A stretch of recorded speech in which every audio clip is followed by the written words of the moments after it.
Natapos ako ng dialysis ng 1. Ay, 12:30 pala. 12:30. Tapos, biyahe agad ako papuntang Cubao. Kaya, punta lang kami dito sa Bicol.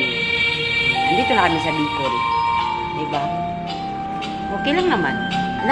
Wala namang naramdaman. Pero, pagtapos kong dialysis, agad ako ng Rosenta stem cell. Yun lang. Tapos, kanina umaga ulit. Doon lang. Sabi nga nila, lakas daw ng loob ko. Pagbiyahe namin kagabi, dot-dot pa ako ng dot-dot ang cellphone. Naglalaro pa ako. Naglalaro pa ako. Kahit nasa biyahe. Diba?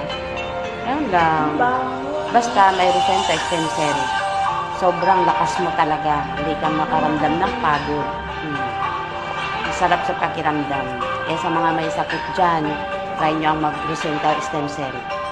Para masubukan nyo kung gaano talaga siya kabisa. Maganda siya. Sa lahat ng nainom ko, yun lang pinakamaganda.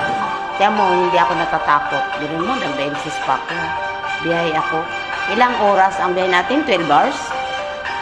12 na. Nasa 12 hours na. 8 na tayo dumating eh. O, diba? Oo.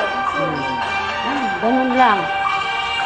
Tapos, Ma'am, pabili mo nga ako, ma'am. Hindi ako, wala lang.